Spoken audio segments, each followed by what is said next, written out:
சுஹைப் நபியோட சமுதாய மக்கள் வந்து அளவு நிறுவையில் மோசடி செஞ்சவங்களாக இருந்தாங்க. இவங்க வந்து மத்தியன் வாசிகள்.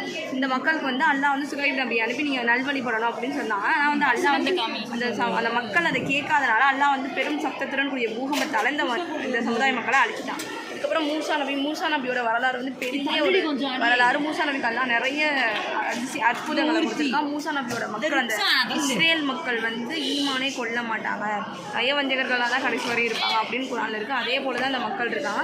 ஃபிரௌனுடைய உடலை வந்து அல்லாஹ் நமக்கு அத்தாட்சியாக வச்சுருக்கான். அதுக்கப்புறம் மூசா நபிக்கு துணையாக தான் அல்லாஹ் ஹாரூன் அவங்க சகோதரரையும் அனுப்புனா. அவங்க 2 பேருமே ஃபிரௌனுடைய கூட்டத்தில் தான் அனுப்பப்பட்டாங்க. அதுக்கப்புறமா இந்த ஒரு வசனம் தான் குரான்ல இருக்கும். அதுக்கப்புறமா தாவூத் நபிக்கு ஜபூர் வேதம் வழங்கப்பட்டது. தாவூத் நபிக்கு வந்து அல்லாஹ் மலைகளையும் பறவைகளையும் வசப்படுத்தக்கூடிய சக்தியை கொடுத்தா. இவங்க தான் ஃபஸ்ட்டு கவச உடைகளே, போருக்கான கவச உடைகளை தயாரிக்கிறது. அதுக்கப்புறமா சுலைமான் நபிக்கு கொடுக்கப்பட்ட ஆட்சி வேறு யாருக்குமே ஒரு இடத்துல கொடுக்கப்பட்டது. சுலைமான் நபி வந்து காற்று ஜின்கள்லாம் வசப்படுத்தக்கூடிய சக்தியை வந்து அல்லாஹ் கொடுத்தான். சுலைமான் நபி காலத்தில் வந்து பளிங்கினால் ஆன மாளிகைகளை வந்து சுலைமான் நபிக்கு அல்லாஹ் கொடுத்தான் அவங்க சமுதாய மக்கள்.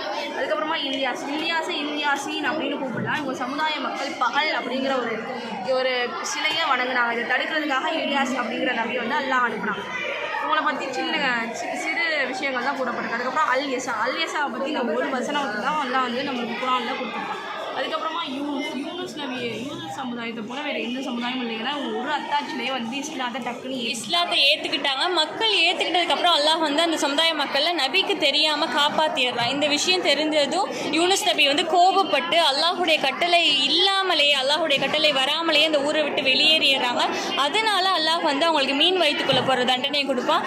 நபி வந்து 40 நாட்களாக லா இலாஹ இல்லா அன்த சுப்ஹானக இன்னி குன்து மினல் லாலிமீன் அப்படின்ற துவாவை சொன்னதுனால அல்லாஹ் வந்து அந்த மீன் வயிற்றுலேருந்து வெளியேற்றுவான். அல்லாஹ்வே சொல்லுவான், இவங்க இந்த துவாவை கேட்காம இருந்திருந்தாங்கன்னா மறுமை நாள் வரையிலுமே அவங்க மீன் வயிற்றுக்குள்ளே தான் இருப்பாங்க அப்படின்ற ஒரு இது இருக்குது.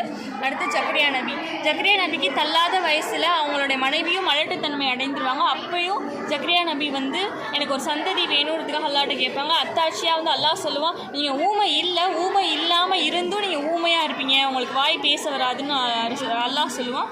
அதே மாதிரி அந்த அத்தாட்சி உண்மையாக நடக்கும். அவங்க மனைவி கருவுற்று அடுத்து யஹ்யா நபிக்கு வந்து பிறப்பு கொடுப்பாங்க. யஹ்யான்ற பெயர் வந்து அல்லாஹ்வால சூட்டப்பட்ட பெயர். இதற்கு முன்னாடி அல்லாஹ் வந்து அந்த பேர் சூட்டுறதுக்கு முன்னாடி யஹ்யான்ற பெயர் வந்து கிடையாது. அடுத்து ஈசா நபி மரியமுடைய மகன். மரியம் அலைஹிஸ்ஸலாம் வந்து குளிச்சுக்கிட்டு இருக்கும் பொழுது அல்லாஹுடைய மலக்காகி ஜிப்ரீல் அலைஹிஸ்ஸலாம் வருவாங்க. வந்த உடனே அவங்க பயந்த உடனே பயப்படாதீங்க, நான் வந்து அல்லாஹுடைய மலக்கு, உங்களுக்கு ஈசான்ற ஒரு மகன் பிறப்பார், நபியாக பிறப்பார் அப்படின்னு சொல்லும்போது, இல்லை நான் வந்து தூய்மையான பெண், ஆணுடைய துணை இல்லாமல் நான் எப்படி வந்து குழந்தை பெற்றிருப்பேன்னு சொல்லவும், இல்லை இது அல்லாஹுடைய கட்டளை, உங்களுக்கு குழந்தை பிறக்கும்னு சொன்னால் அவங்களை கொண்டு போய் ஒரு ஈச்ச மரத்துக்கு கீழே விட்டுறாங்க. அந்த மரத்துக்கு பக்கத்தில் ஒரு ஊற்று இருக்குது. அந்த மரத்தில் உள்ள கனியை சாப்பிட்டு அந்த தண்ணியை குடிச்சு அவங்க வந்து ஈசா நபியை பெற்றுக்கிறாங்க. பெற்றுட்டு சமுதாயத்துக்கிட்ட வரும்போது சமுதாயம் வந்து அவங்களை ஏற்றுக்க மாட்டேங்குது. அடுத்து அதே மாதிரி ஈசா நபிக்கு கொடுக்கப்பட்ட வேதம் வந்து இஞ்சில். இப்போ கிறிஸ்டியன்ஸ் ஜீசஸ்ன்னு சொல்கிறாங்கல்ல, அவங்க இஞ்சில தான் வந்து இப்போ பைபிள் அப்படின்னு சொல்லிக்கிட்டு இருக்காங்க, புதிய பைபிள் அப்படின்னும்.